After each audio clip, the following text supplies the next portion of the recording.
Baik, Ibu-ibu, saya akan share screen dulu ya. Oke, semua bisa lihat? Bisa, Pak.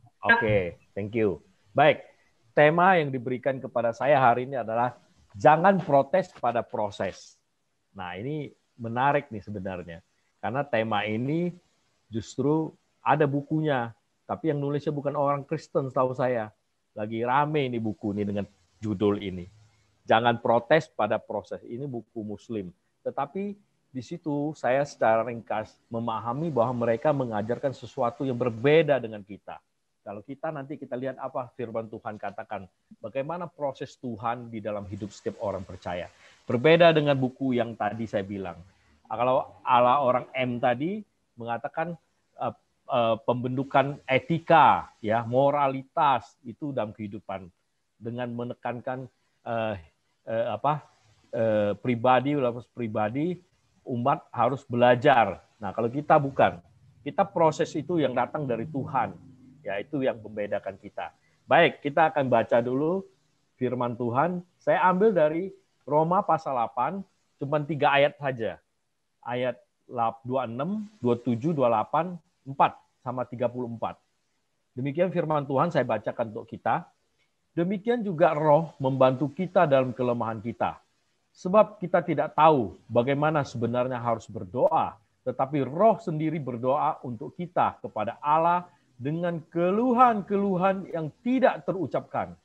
Dan Allah yang menyelidiki hati nurani mengetahui bahwa Roh itu, yaitu bahwa Ia sesuai dengan kehendak Allah berdoa untuk orang-orang kudus.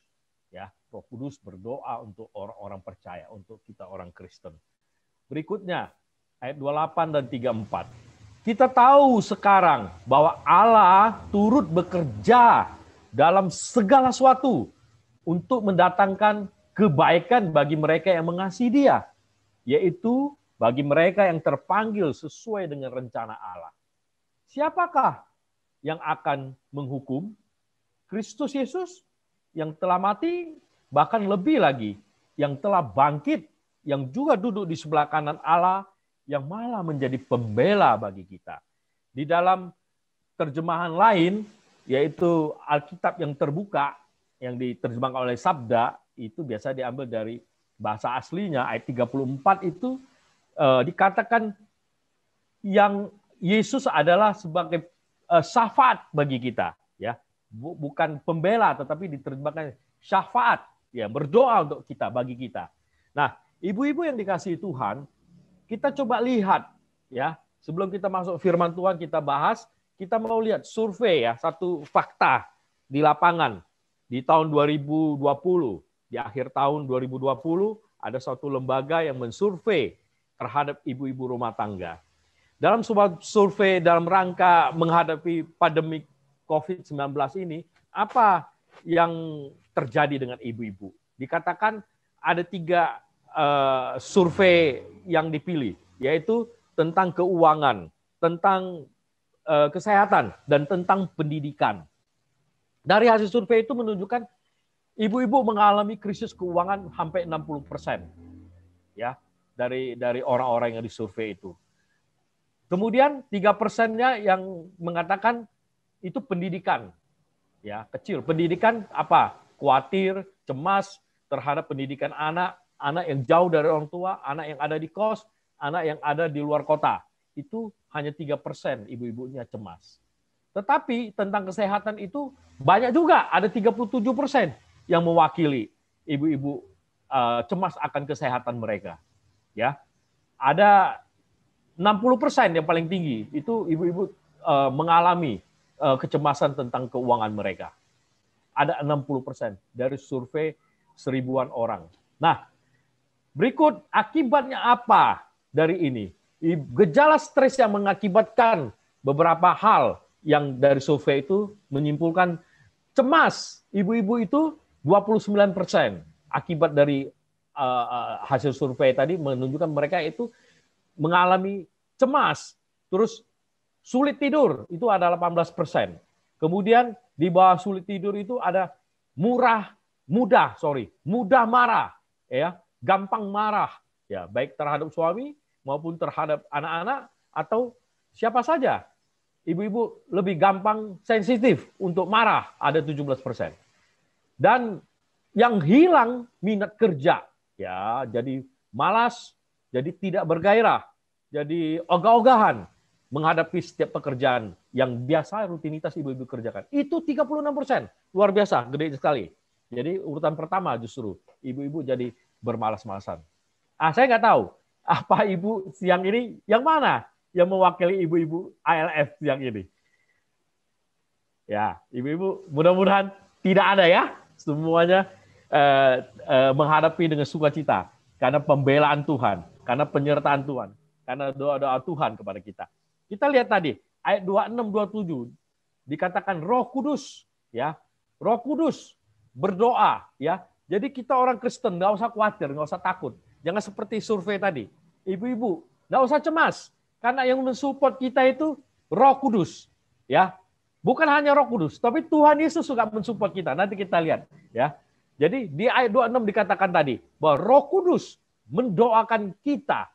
Bapak Ibu pasti, ibu-ibu terutama pasti mengalami. Saya sendiri juga pernah mengalami. Ada hal masalah kadang kita hadapi sampai kita nggak tahu lagi mesti ngomong apa di dalam doa kita. Merangkai kata-kata apa yang harus kita sampaikan kepada Bapa di surga. Saking pedih, saking perihnya, saking tertekannya. Yaitu tadi seperti Paulus katakan, akalku bisa habis, tapi aku tidak putus asa. Akal sampai buntu, kita nggak tahu lagi mesti ngomong apa. Keterbatasan kita sebagai manusia mengungkapkan kata-kata, merangkai kata-kata di dalam doa gitu, di dalam doa kita kepada Bapa. Tetapi dikatakan di situ, Roh Kudus tahu kesulitannya. Roh Kudus menolong kita berdoa kepada Bapa. Dan Roh Kudus berdoa tentu tepat. Karena apa dikatakan? Dia mengetahui, Allah mengetahui apa yang menjadi isi daripada hati manusia. Roh Kudus dia bisa baca, ya. Hanya Roh Tuhan yang tahu, bisa membaca apa yang menjadi isi doa kita, yang pas untuk kita. Ya, itulah patut sekali. Harus kita tetap bersukacita, kita bersyukur karena kita hidup kita ditopang oleh Roh Kudus. Roh Kudus yang di dunia ini mendoakan kita. Roh Kudus yang sudah Tuhan janjikan ada di dalam hidup ibu-ibu semua, tinggal di dalam hati kita. Itulah yang senantiasa menolong kita. Sekalipun kita terpuruk paling dalam di dalam permasalahan kita, tetap gak usah khawatir, gak usah cemas. Roh Kudus menolong kita. Amin, ibu-ibu. Ya. Berikutnya, amin. Ya. Berikutnya di ayat 34 dikatakan di dalam terjemahan yang terbuka yang diterjemahkan oleh Sabda tadi saya bilang. Itu menunjukkan bahwa Yesus di surga yang sudah mati, bangkit, naik ke surga, duduk di sebelah kanan Allah Bapa di surga. Itu senantiasa mensupport kita, mendoakan kita, menjadi pembela kita. Bukan hanya mati, bangkit untuk kita, tetapi pergi ke surga menjadikan tempat bagi kita. Dan berdoa untuk kita. Jadi ada dua oknum Allah yang menopang kita. Ada dua pribadi, yaitu Roh Kudus dan Anak Putra, Yesus Kristus, yang senantiasa berdoa untuk ibu-ibu, untuk saya, di dalam segala permasalahan hidup kita yang terberat sekalipun. Ya. Ingat ketika Tuhan Yesus belum naik ke surga, Tuhan Yesus berdoa untuk murid-muridnya. Dia katakan kepada Bapa, ya, dia berdoa untuk murid-muridnya. Mereka masih hidup di dunia, ya. Dia berdoa bukan untuk Tuhan ambil mereka ke surga. Dia tidak berdoa untuk Tuhan ambil kita dalam permasalahan kita ke surga, tidak. Tetapi memang ada kewajiban murid-murid, ada tugas dan tanggung jawab ibu-ibu di dunia ini. Tuhan berdoa untuk kita supaya kita bisa menyelesaikan segala permasalahan kita di dunia ini. Supaya kita menjadi saksi di tengah dunia ini. Supaya kita menjadi anak-anak ibu-ibu yang cemerlang. Bagaikan emas murni. Imannya, kemurnian imannya digodok, dimasak, diperbaharui terus oleh Tuhan senantiasa. Menjadi karakter yang cemerlang, yang indah, yang menjadi saksi, yang boleh menjadi kemuliaan Tuhan. Ya, ibu-ibu yang dikasihi oleh Tuhan. Mari kita lihat ayat 28. Pesan Tuhan di dalam cinta kasihnya kepada kita. Ya, kita lihat ibu-ibu, betapa Tuhan mengasihi kita anak-anaknya. Roh Kudus bukan hanya penghibur, Roh Kudus penolong, membantu kita, menolong kita dalam keterpurukan kita. Berdoa setiap kesulitan kita. Yesus Kristus juga demikian yang ada di surga. Berdoa, menguatkan kita, menolong kita. Tetapi Bapa juga begitu mengasihi kita. Karena Bapa merancang sesuatu bagi orang kudus, bagi ibu-ibu, bagi kita orang percaya, orang kudus, orang yang sudah ditebus oleh Kristus, orang sudah lahir baru. Ya, dikatakan di ayat 28 tadi. Kita tahu sekarang, artinya apa? Kita tahu, berarti kita benar-benar sadar, kita orang Kristen, ya, kita menyadari bahwa Allah memegang kendali dalam hidup kita orang percaya. Ya, sekalipun kita harus terpuruk, sekalipun kita di dalam lembah kekelaman, ya, di dalam bahagia juga demikian. Kita tahu, ya, Tuhan megang kendali semuanya itu. Ya, Allah turut bekerja, ya, Allah turut bekerja di dalam hidup orang percaya. Jadi tidak satu pun yang terlepas. Semua ada hubungannya, semua ada keterkaitan dengan rencana Allah. Semua Allah ada campur tangan di dalamnya. Ya, tentu ada kadangkala kita mengalami masalah karena masalah itu perbuatan kita, dosa kita. Ya, Allah tentu tidak menciptakan dosa. Allah tentu tidak turut campur di dalam perbuatan dosa kita. Tetapi yang ingin dikatakan adalah Allah sekalipun kita di dalam lembah dosa perbuatan kita, kita mengalami tekanan penganiayaan bukan karena kebenaran Allah. Allah juga ada di sana sedang merangkai kita, sedang membentuk kita, sedang mengevaluasi kita supaya kita sadar bahwa dosa kita kemudian memberi hikmat kepada kita untuk memulihkan kehidupan kita mendatang lebih baik. Dosa kita menginsafkan kita supaya kita tidak lagi berbuat dosa yang sama. Nah, demikian juga dalam segala sesuatu dikatakan.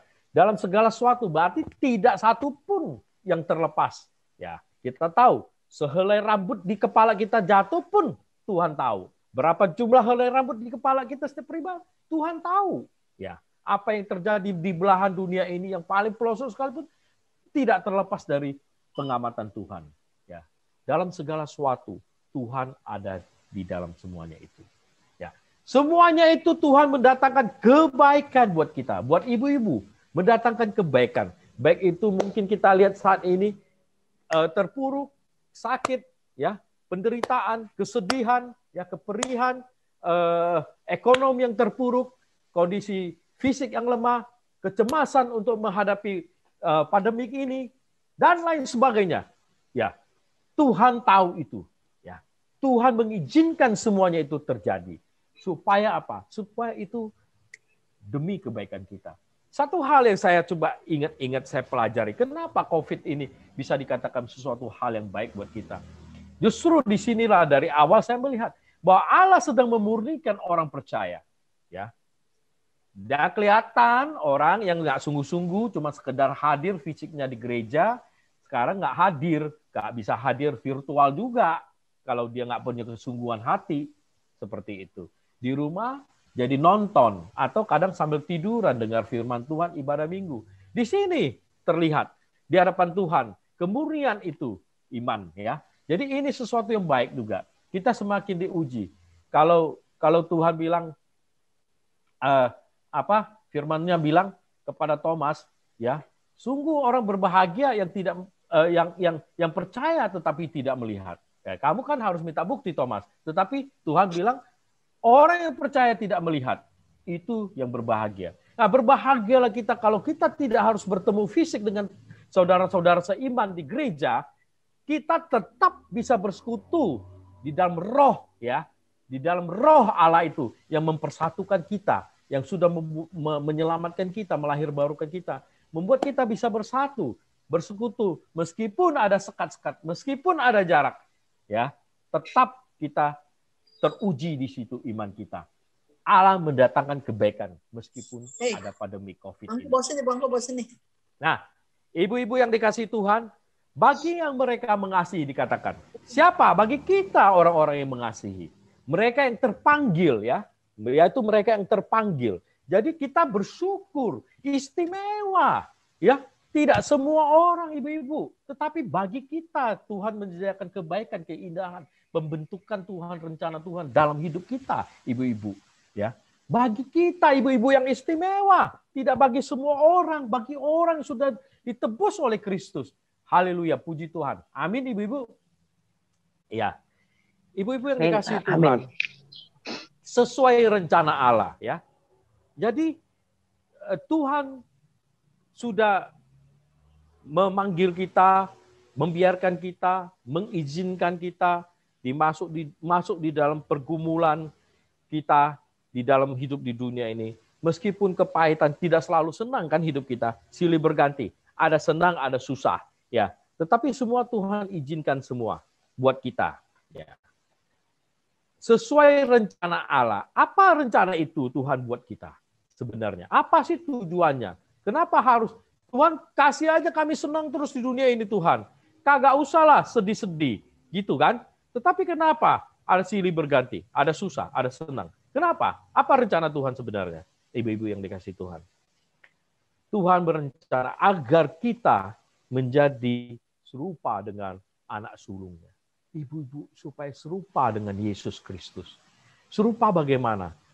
Karakternya, kesabarannya, ya, kemurnian imannya, keteguhannya, sama seperti Kristus. Itu tujuan daripada Allah ingin kita mengalami semuanya itu. Ya, kita lihat kalau emas itu diapakan, digodok ya, semakin murni dia katakan, ya, semakin cantik, semakin berkilau, ya. Kalau emas nggak godok, kita nggak menemukan emas murni, kita nggak mendapatkan yang 100% itu nggak ada. Ada campur suasa atau campur lain sebagainya. Nah, ada campur mungkin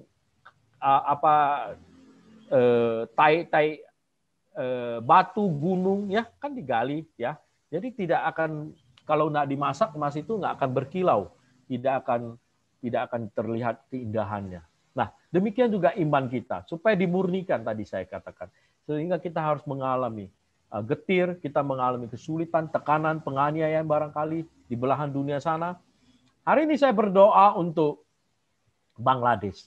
Bangladesh 90% itu kota Dhaka, 20 juta orang, padat sekali, lebih padat dari Jakarta. Ibu-ibu tahu nggak di sana? 90% Muslim. Ya. Dan mereka sekarang tertinggal jauh. Mereka cuman sedikit yang mengenal akan teknologi. Jadi yang bisa searching, ya bisa pakai internet hanya sedikit.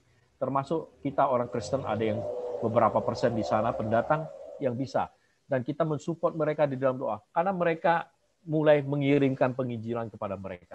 Karena sedikit sekali untuk menemukan orang setempat yang orang Kristen boleh menginjili di sana. Jadi pendatang yang sudah bisa pakai teknologi, kirim email atau kirim kartu ucapan, seperti saya suka lakukan pagi, mereka menginjili orang Islam di sana. Kita support mereka supaya ada berita firman Tuhan disampaikan dan ada orang-orang yang bertobat mengenal Kristus sebagai Tuhan dan Juru Selamat. Yang kedua, selain kemurnian iman yang Tuhan ingin kita kita bertumbuh di dalam Tuhan, kita dibentuk di dalam Tuhan dengan berbagai peristiwa yang kita alami di dunia ini. Kesabaran, ya. Bapak Ibu, saya mengajak kita coba kembali flashback ke belakang. Kita baru merayakan kematian Kristus. Bagaimana penderitaannya hidup di dunia ini di dalam 3,5 tahun pelayarannya? Bagaimana kesengsaraannya? Tuhan Yesus sengsara karena tidak pernah sekalipun karena kesalahannya. Kalau kita sengsara di dunia ini, itu karena mungkin ada perbuatan kita yang salah. Ya, coba kita bayangkan. Patutlah kalau kita sengsara. Patutlah kalau kita mengalami kesedihan, kepahitan. Karena memang dosa yang kita lakukan sendiri. Tetapi tadi firman Tuhan katakan, meskipun demikian, firman Tuhan katakan, Tuhan memperhatikan kita. Tuhan turut campur di situ. Tuhan mengingatkan dosa kita supaya kita lebih baik lagi. Dimurnikan lagi iman kita. Jikalau kita mengalami kesulitan karena kebenaran, kita patut bersabar. Kita belajar bersabar. Kita bertumbuh di dalam Tuhan. Seperti Kristus yang adalah rupa yang gambaran yang sempurna yang Tuhan ingin kita seperti Dia sebagai anak sulung. Kita belajar sabar seperti Kristus menghadapi orang Farisi, orang Saduki, dan ahli-ahli Taurat. Kita belajar sabar bagaimana Tuhan Yesus menghadapi murid-muridnya bebal. Kita bersabar bagaimana seperti Kristus yang senantiasa tekun di dalam doa-doanya. Meskipun menghadapi para orang, semua manusia berdosa yang di hadapannya. Ibu-ibu yang dikasihi Tuhan, pada siang hari ini kita belajar mengingat kembali dalam setiap kesulitan kita, supaya kita tidak jatuh ke dalam dosa, supaya kita tidak mengeluh, kita tidak protes, supaya kita tidak, apalagi dosa itu karena perbuatan kita, kelakuan kita nggak benar, kita protes lagi sama Tuhan, alangkah berdosa, 2 kali berdosa tuh kita.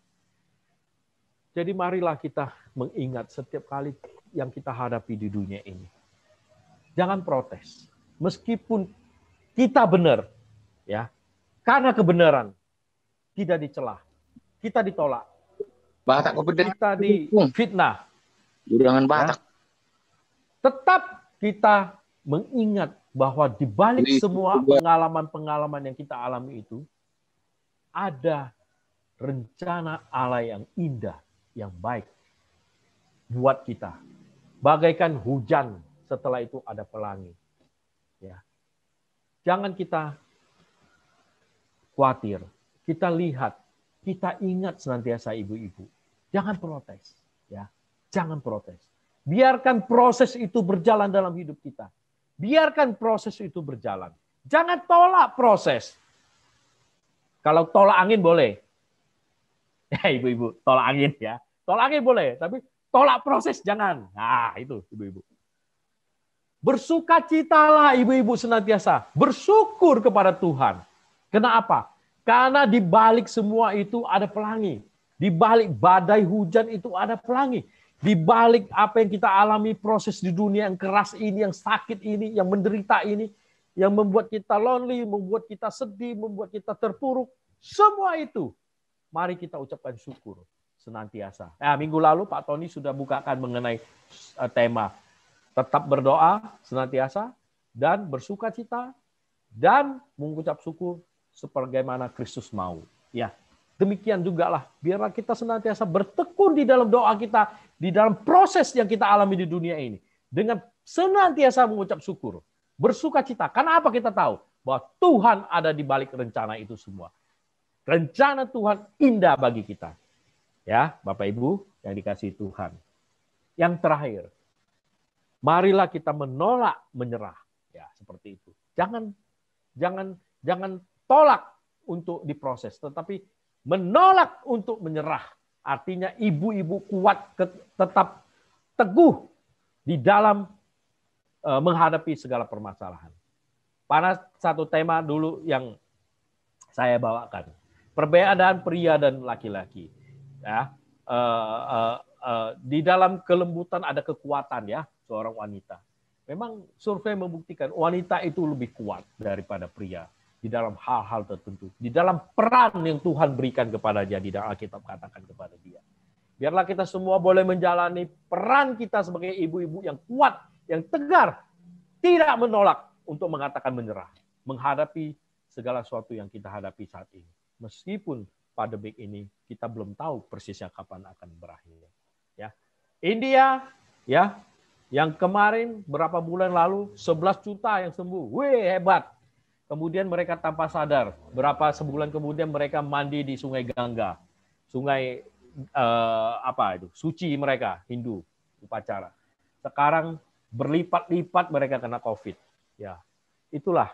Jadi ibu-ibu mari kita tegar, kita teguh di dalam COVID ini, di dalam menjalani hidup ini, dengan tetap menjalani protokol sebagaimana himbauan pemerintah di dalam hidup kita orang bermasyarakat di tengah-tengah kota Jakarta khususnya. Bapak Ibu, apa yang kita boleh pelajari dari firman Tuhan hari ini? Proses setiap orang hidup pasti mengalami. Waktu memproses kita di tengah dunia ini.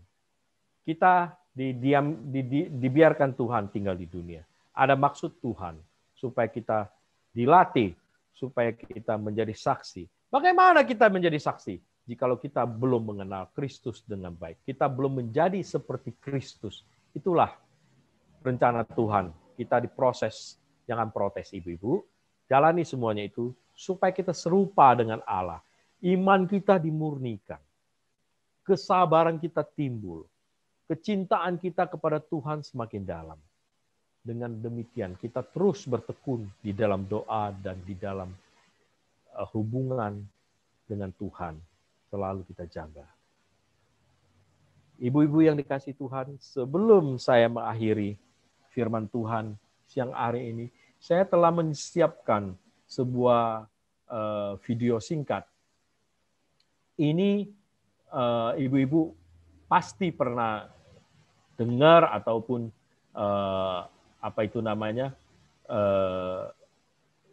nonton kali ya. Tapi saya putarkan ini lagi. Semoga ini melengkapi kita sehingga kita semakin diperlengkapi dengan firman Tuhan. Sebentar ibu-ibu ya, saya share dulu.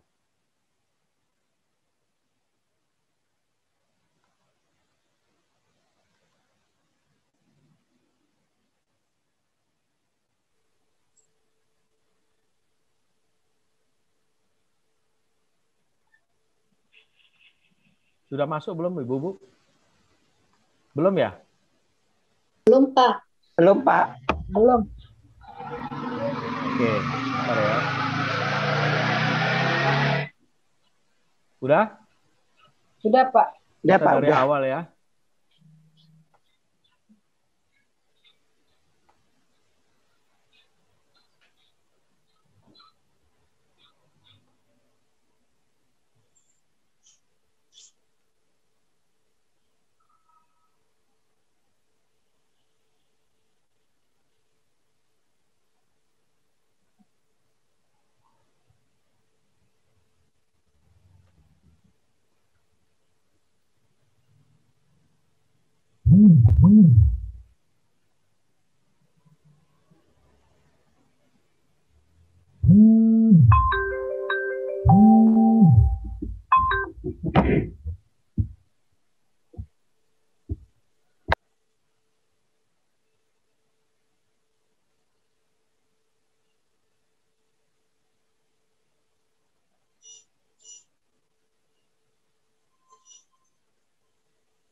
Ya, ibu-ibu yang dikasih Tuhan, itulah gambaran